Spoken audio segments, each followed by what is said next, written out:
Now that it is officially 2026, it is time to go over the top 10 most anticipated video games for me personally of 2026. Now, keep in mind the actual order and placements of the games on this list really is not that big of a deal. I just kind of moved them based, of course, on my excitement alone. But again, I'm very, very excited for all of these regardless. This is just a really good excuse for me to talk about a bunch of games that I'm really looking forward to. Also, want to add a quick side note. This list is not including GTA 6 whatsoever, just because that just feels like it's obvious. I mean, who isn't anticipating GTA 6? I just want to go over the other list. So before we get into the top 10, I do want to mention at least two honorable mentions. The first of which is Mortal Shell 2. This was a video game when the initial Mortal Shell launched. I am somebody who really, really enjoyed this game. It was not perfect by any means, but I really, really liked a lot of the core ideas, and I'm like, okay, all we need to do is get us a sequel and just really improve upon the elements that worked, which again really is in general what a sequel should be, but I hope they deliver that, and the newest trailer is ridiculously promising. I always liked the art style of this game. I thought the gameplay is really interesting. I love the idea of having these different shells that you can jump into with different gameplay and abilities. The first game was just really, really short and did not have a lot to expand on. You could tell it was a much smaller budget. So hopefully this time they get the appropriate budget to make those improvements. I'm really, really looking forward to the sequel. Just kind of wanted to throw that one out there. The only other quick one I want to mention is Replace. Now, I actually have played this game. I think it was last year at Summer Game Fest. I got to play a rough 30-minute demo of this game, and I was left really, really impressed. To my knowledge, you are basically an AI who is trapped in a human's body. The story, I didn't get a really, really good look at it, just a couple of cutscenes and whatnot. But mainly what they had me do is check out the gameplay section. It wasn't an actual chunk in the game. It was basically this really big subsection where they just kind of had unlimited enemies come at me, and I could just kind of play around with the combat system. And I really, really liked it. I love the art style. The music was really cool. I really am a sucker for this 2.5D pixelated art style. I think that mixed with the combat, this is going to be really, really cool. And it comes out pretty early in 2026. I preface that just to say, definitely make sure you keep an eye on that one. But to kick this off, officially at the number 10 slot, I have Marvel 1943 Rise of Hydra. Now this genuinely just in my heart is actually really, really high on this list, but there is a very few reasons why this thing is actually at the number 10 slot. First off, we have not seen actual gameplay of this game. Yes, all the actual cutscenes and stuff is completely in real time. They had a big showcase showing the technical aspects of this. It looks really, really impressive. I'm also severely worried that this game is actually not going to show up in 2026 because it has been sincerely long since we've gotten an update on this, and it just got another delay. Not loving what I'm seeing there. But the main core of my excitement is one, I just love the idea here. I love the clashing between Captain America, Black Panther. I'm a sucker for really good superhero games. I am also a complete sucker in putting my complete faith in Amy Hennig. She is the director for this game, who most notably is known for her work in the Uncharted series, which in my opinion are masterpieces. I think those are incredible third-person action adventure games. So if we're even talking remotely similar to the Uncharted games, but just in a superhero video game, you can sign me right up. But again, is this thing actually launching in 2026?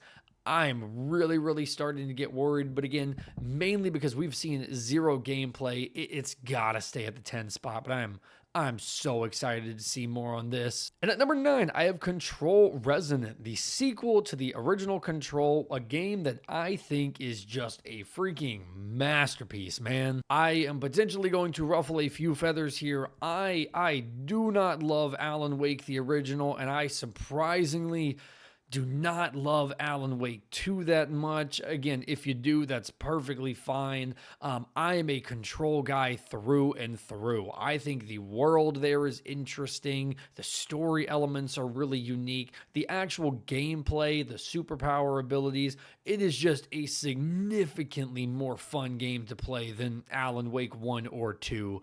It's not even close, in my opinion. We obviously just got the trailer for this recently, but I'm very excited that this is not, a 2028 game. This coming out the next year after it was announced pretty late in 2025. I think that's really exciting. At number 8, I have Lego Batman Legacy of the Dark Knight. I feel like I really don't have a lot of explanation to do here. I am somebody who grew up on Lego video games. I absolutely adore them. I am also somebody who loves Batman. I love the Nolan trilogy. I love Matt Reeves' Batman. I love the originals, the comic books, the games, you name it. I'm a Batman fan. I also love the original Lego Batman trilogy. I think those are really fun games, and this one being a complete open world, but the most exciting aspect, at least for me personally, is the different combat that's happening this time around, especially like the free flow combat. It seems to take inspiration from the Arkham series. I think that's very exciting. Also, that the game is going to have like different references to the movies and such. I mean, come on. How, as a Batman fan, could you not be excited for this? Now, I did think this was pretty cool. Somehow in my mailbox, I wasn't even notified that I was going to be receiving one of these, but the team of the Lego Batman Legacy of the Dark Knight actually sent me a couple of posters and whatnot. I thought this was really freaking cool. This one's like Mr. Freeze. Come on. I mean, we even got Bane. I mean, come on. This is sick. Sent me a little letter here. Really, really cool. And then number 7, I have Gears of War E-Day. And in hindsight, probably should have this one a little bit higher for kind of the same reasons as like Marvel 1943, but this one's a little different. I am somebody who recently played the original Gears of War series, probably within like 5 years ago. I was just always on PlayStation. Really, really love those. So I think the idea of a prequel is ridiculously exciting. It was a great trailer. Once again, we do have no gameplay though. I feel like I've heard rumors that like it's going to play a little bit differently, but again, all complete rumors, have absolutely no idea. But I feel like this one can be bumped up a little bit more because, again, we at least have the idea of like the Gears of War games. I love the original trilogy. I actually don't even think 4 and 5 are as bad as I've seen some other people say. I think the franchise overall is really solid. So yeah, besides the fact that we've literally seen zero gameplay on it, I am excited nonetheless. And at number 6, we have a brand new From Software game that I feel like we are not talking about enough, which is the Dusk Bloods. This is going to be a Nintendo Switch 2 exclusive, which is wild to say the least. Yeah, there are definitely some things that are still questionable for me here, like the online aspects and whatnot, and the multiplayer aspects. Like, this isn't going to be strictly a single player game. There's a lot of unique elements to it, which I think sound really interesting. But I mean, come on, dude. At the end of the day, people are trying to fabricate complaints, which I understand, but like, this is From Software. It's time to be excited. I think there are a ton of elements here that are really reminiscent of like Bloodborne. I think that's very exciting. The enemy variety, the world, those are always top-notch things in a From Software game. I'm just really looking forward to actually getting my hands on a Nintendo Switch 2 exclusive. Hot take here, sue me. I've been really liking my Nintendo Switch 2, and I'm really looking forward to playing this on there. I just hope it can handle it. But again, as much as I love From Software games, their games are always not the best optimized, but I guess we'll see. Getting into the top 5, I have Phantom Blade Zero. Now, this one definitely goes on the list a little bit higher for me personally, mainly because I have physically played Phantom Blade Zero, I think 5 different times now. I've gone to 2 separate Summer Game Fest events, and this most recent Game Awards, I was actually able to hang out with the Phantom Blade team, S-Game, a lot of the crew got to play an additional demo, and I'm just pumped for this, man. I think the gameplay is really going to surprise people here. As much as it looks like a Souls-like, this thing does not play like a Souls-like whatsoever. The game director talked to us numerous times. He's very clear this is taking very heavy inspiration from like the Devil May Cry. It's very, very combo focused. When you actually kill enemies, they stay dead. They don't respawn. The bosses, the music, the weapon variety, the different special moves that you can use. Every time I play it,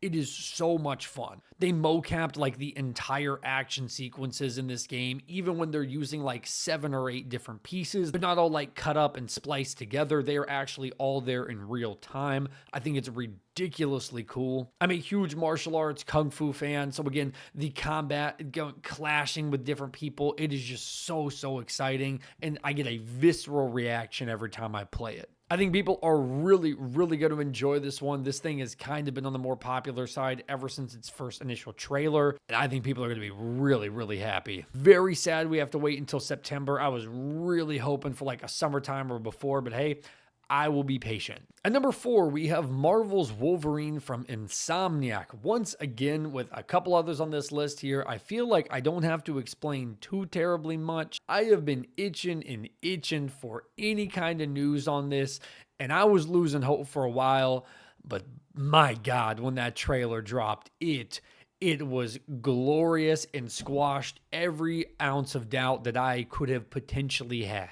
Everybody was so worried this thing was not going to be rated M, and they shut that up within 25 seconds of the trailer. It looks amazing. Insomniac knows how to handle these characters. I love how much the X-Men looks to be interactive here. I mean, we've already gotten a look at Mystique. We got a couple Sentinels in the background. Insomniac is an absolutely fantastic developer. Spider-Man, Miles Morales, Spider-Man 2. I don't love the story in Spider-Man 2 as much, but as far as like the gameplay aspects of it go, it is an improvement on 1 in every way possible. I just need them to bring the entire thing here, man, because Wolverine has the potential to be really, really good. Hate on X-Men Origins all you want. As far as the movie goes, that game rips, dude. I'm really, really excited to be playing as Logan once again in a video game. Yeah, I'm hyped. Getting into the top 3, we have Reanimal. I am beyond stoked for this.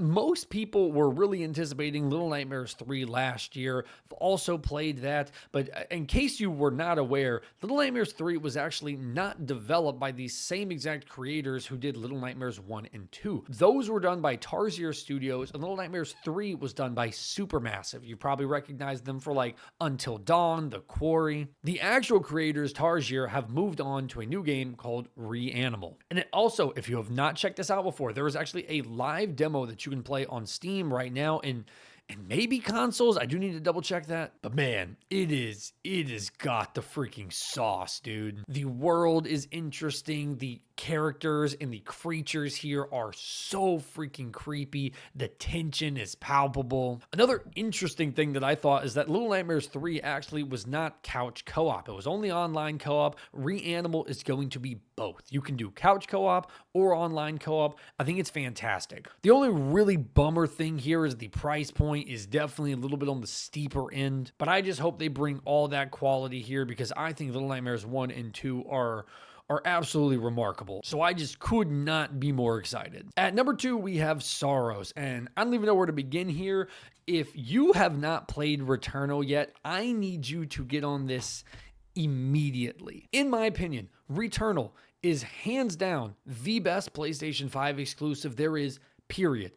Exclusive. What I mean by that is if it is on PS4, that's not a PS5 exclusive. I am somebody who loves roguelikes. I love bullet hell video games, and this just combines all of those elements and just makes an absolute masterpiece. I think the world is interesting. The gameplay is so addicting. It's beautiful. The boss battles are awesome. The runs are incredible. I remember I picked this thing up at launch, and I got the platinum trophy on this. I think it took me like 45 hours to complete that. I think Returnal's incredible. And to this day, there is no other PlayStation 5 exclusive that utilizes the DualSense controllers quite like Returnal does. As far as like the adaptive triggers, just the actual functions of it, it is remarkable. So when I heard Housemarque's next video game is just going to be taking the same exact core of Returnal, but just building upon that, that excites me because I'm not over this formula yet. I think it's fantastic. I love the new protagonist, the new abilities that you get, the new world we're going to. I'm beyond stoked for this. I do believe this got a little bit of a delay as well. I think it was coming out in March originally, slightly got pushed back to April. Perfectly okay. I'm willing to wait. Trust me, you're going to want to invest in this one. And what I have officially at the number 1 slot is Judas. I just think this game looks incredible. And yes, a lot of my excitement really is coming from Ken Levine. I think BioShock it's a 10 out of 10. It's a masterpiece, one of the best video games of all time, and one of my favorite video games ever made. How could I not be excited for the next game coming from the original creator? You know, we were getting a lot of updates, though. I'm definitely at this very, very close to being on the concern side, because I feel like it's been a while since we've gotten any new announcement, trailer, anything. Hopefully they're just cooking up the game. I've been slightly worried it's also going to be delayed to like 2027. The gameplay loop is obviously not BioShock like at all, but the actual like look, the design, the art style, it's very, very similar.